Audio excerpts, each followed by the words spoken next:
दोस्तों, महाराष्ट्र के कैपिटल मुंबई, जिसे हम सब महानगरी और फाइनेंशियल कैपिटल के रूप में भी जाना जाते हैं, आज यहाँ पर मेट्रोपॉलिटन एरिया के पॉपुलेशन 15 मिलियन से भी ज्यादा है। तेजी से बढ़ रहे पॉपुलेशन के वजह से आज यहाँ हैवी ट्रैफिक रूट कंजेशन का सामना करना पड़ रहा है, जिसके वजह से एग्जिस्टिंग रूट सेचुरेशन की ओर बढ़ रहा है। वहीं जियोग्राफिकली देखे तो मुंबई अरेबियन सी से तीनों ओर से खाड़ी या फिर ग्रीक से घिरे हुए है। ऐसे में आइलैंड सिटी और मेनलैंड को सीमलेस कनेक्टिविटी प्रोवाइड करने के लिए और मुंबई में हेवी कंजेक्शन को रिड्यूस करने के लिए एक मेन प्रोजेक्ट पे काम चल रहा था और अभी भी चल रहा है। इस प्रोजेक्ट का नाम है Mumbai Trans Harbour Link project MTHL प्रोजेक्ट। मुंबई और नवी मुंबई के बीच ट्रैफिक को स्पीड अप करने के लिए और मुंबई से लेकर पुणे गोवा के बीच ट्रैफिक को फैसिलिटेट करने के लिए मुंबई आइलैंड के सिबरी और मेनलैंड मुंबई के नावासेवा के बीच एक ब्रिज बनाया जा रहा है। Mumbai Trans Harbour Link project का प्लान और डिजाइन सऊदी अरेबिया के किंग फवाद कॉजवे और चाइना के हांगझो बे ब्रिज का सिमिलर है। बताया जा रहा है कि MTHL का 90% वर्क कंप्लीट हो चुका है और सब कुछ ठीक रहा तो इसी साल नवंबर में इसे ऑपरेशनलाइज कर दिया जाएगा। समुद्र पे इस हाईटेक ब्रिज बनने से सेंट्रल मुंबई के सिवड़ी से नवी मुंबई का चिलरे तक यात्रा महज 15 से 20 मिनट में कंप्लीट हो पाएगा। इससे मुंबई पे ट्रैवल टाइम के साथ साथ ट्रैफिक जाम से भी राहत मिल पाएगा। दोस्तों, आज के इस वीडियो में इसी Mumbai Trans Harbour Link project के बारे में बात करेंगे, जहां इस प्रोजेक्ट के बारे में डिटेल्स में बात करेंगे। तो चलिए वीडियो डिस्कशन को आगे बढ़ाते हैं।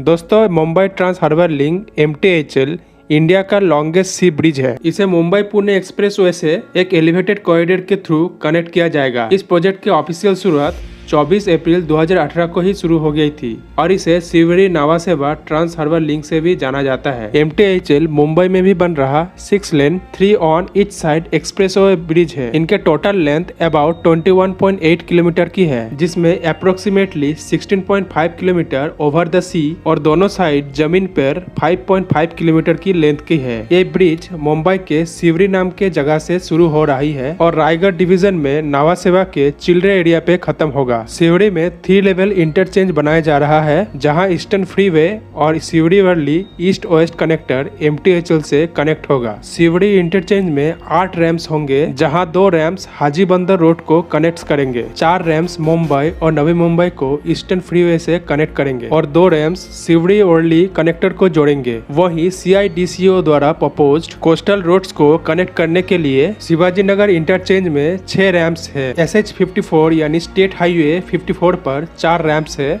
जिनमें नवी मुंबई और JNPT यानी जवाहरलाल नेहरू पोर्ट ट्रस्ट को MTHL से कनेक्ट करने के लिए 2+2 लेन शामिल है। इसके अलावा Mumbai Trans Harbour Link NH 348 पर 4 रैम्प्स के थ्रू नेशनल हाईवे पर कनेक्ट होगा। इस जगह पर 4 इमरजेंसी लेन है। इससे मुंबई टू गोवा, पुणे और JNPT पर ट्रांसपोर्टेशन में हेल्प मिलेगी। MTHL में approach sections, interchanges, intelligent transport system ITS और दूसरे कई एमिनिटीज मौजूद हैं। इस मैरिन ब्रिज पर traffic control system monitor and manage किया जाएगा। इसके लिए ब्रिज पर CCTV कैमरा और इससे रिलेटेड दूसरे कई इंस्ट्रूमेंट इंस्टॉल किया जाएगा। ट्रेवलर्स को सुविधा के लिए अप्रोप्रिएट इंफॉर्मेशन डिस्प्ले करने के लिए ब्रिज पर variable message sign VMS install किए जाएंगे। ये पूरा प्रोजेक्ट 3 सेक्शन में कंस्ट्रक्ट किया जा रहा है। फर्स्ट सेक्शन पे मुंबई बे और सिवड़ी इंटरचेंज पर 10.38 kilometre long bridge section construct किया जा रहा है। वही सेकेंड फेज पर मुंबई बे और शिवाजी नगर इंटरचेंज पर 7.8 किलोमीटर लॉन्ग ब्रिज बनाया जा रहा है। थर्ड सेक्शन में 3.61 किलोमीटर का वायडक्ट कंस्ट्रक्शन शामिल है। इसमें नवी मुंबई के चिलरे के पास स्टेट हाईवे 54 और नेशनल हाईवे 4B इंटरचेंज भी शामिल है। इस सी ब्रिज प्रोजेक्ट का एस्टिमेटेड इन्वेस्टमेंट ₹178.43 बिलियन या फिर $2.76 बिलियन है, जिसका 85% investment Japan international corporation agency यानी GICA द्वारा फंडेड है। 31 मार्च 2017 में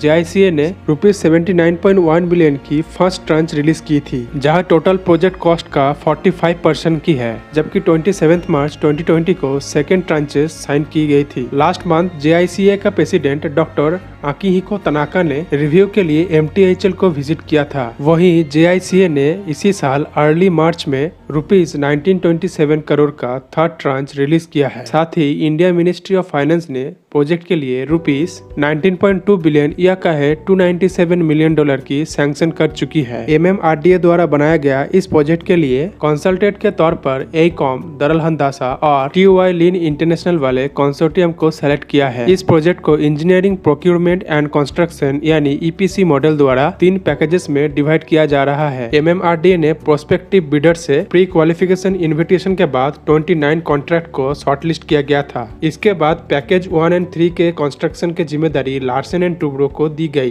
L&T जापान के IHI कॉर्पोरेशन के साथ मिलकर पैकेज 1 का कंस्ट्रक्शन कर रही है, जिसमें शिवड़ी में मल्टी लेवल इंटरचेंज की कंस्ट्रक्शन और शिवड़ी से मुंबई बे तक 10.38 किलोमीटर की 6 लेन मैरिन ब्रिज शामिल है, जबकि पैकेज 3 की कंस्ट्रक्शन L&T इंडिविजुअल ही कर रहा है। इस पैकेज में नवी मुंबई में 3.6 किलोमीटर की 6 lane land bridge, rail over bridges and toll plaza शामिल है। वहीं package 2 South Korean company Daewoo ENC यानी Daewoo engineering construction corporation limited और टाटा प्रोडक्ट लिमिटेड को दिया गया है, जहां मुंबई बे और शिवाजी नगर इंटरचेंज में 7.8 किलोमीटर की ब्रिज सेक्शन शामिल है। इस कंक्रीट ब्रिज के मिडिल में 4 किलोमीटर की स्टील स्पैन सेक्शन बनाया जा रहा है, जिससे कि इसके नीचे से शिप इजीली पार हो सकेंगे। यानी इस ब्रिज पर ऑर्थोटॉपिक स्टील डक्ट टेक्नोलॉजीज की यूज हो रही है, जो कि इससे पहले इंडिया में कभी नहीं हुआ। इसमें MTHL का longest span 180 metre and shortest span 100 metres की होगी। इस ब्रिज पर maximum speed 100 kilometre per hours की होगी। MTHL पर ओपन रोड टोलिंग यानी ORT सिस्टम की फैसिलिटीज होगी, जिसके वजह से टोल्स पे करने के लिए व्हीकल्स को रोड पे रुकना नहीं पड़ेगा। Mumbai metropolitan regional development authority MMRDA के ऑफिशियल्स के कहना है कि इस सिस्टम का यूज सिंगापुर में किया जाता है। ORT system motion vehicle system को आइडेंटिफाई कर एडवांस स्कैनर और कैमरे के मदद से इलेक्ट्रॉनिकली टोल टैक्स कलेक्ट कर सकता है।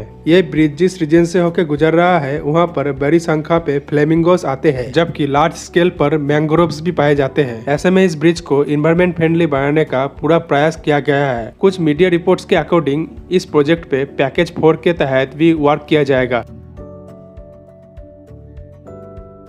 दोस्तों, मीडिया रिपोर्ट्स के अकॉर्डिंग तीनों सिविल वर्क पैकेजेस का कमेंसमेंट डेट 23 मार्च 2018 था और ये 5 मार्च 2023 तक पैकेज 1 का 92.6%, पैकेज 2 का 92.28% और पैकेज 3 का लगभग 98% कंस्ट्रक्शन वर्क कंप्लीट हो चुकी है। यही वजह है कि इंडिया के लॉन्गेस्ट सी ब्रिज इसी साल नवंबर या फिर दिसंबर को ओपन होने का संभावना है। MTHL के पैकेज 2 में 32 OSD स्पैन्स है। इनमें से 15 से ज्यादा स्पैन्स ऑलरेडी लॉन्च कर दिया चुका है। MTHL का नोडल एजेंसीज MMRDA का कमिश्नर SBR श्रीनिवासन का कहना है कि MTHL का मार्बल इंजीनियरिंग का काम 93% कंप्लीट हो चुकी है, जो कि एक वंडरफुल अचीवमेंट है। इस तरह हम एक और माइलस्टोन को अचीव करते हुए प्रोजेक्ट के एंड तक करीब आ चुके हैं।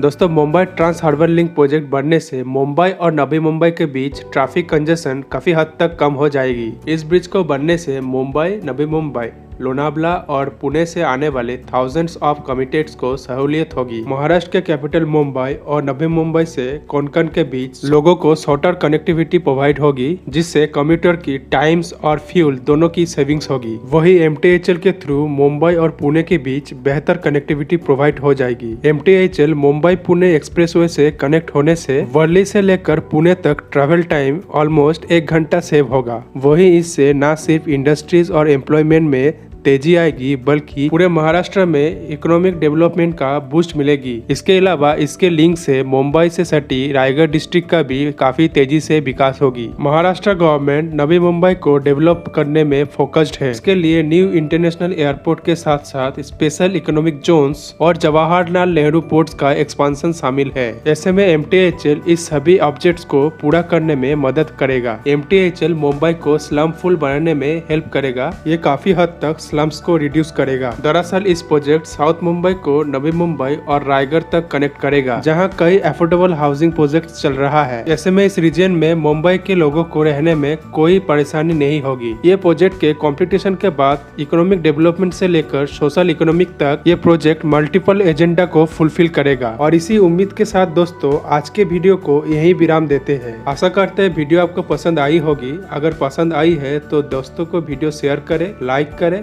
और चैनल को सब्सक्राइब करें। तब तक मिलते हैं नेक्स्ट वीडियो पे। जय हिंद।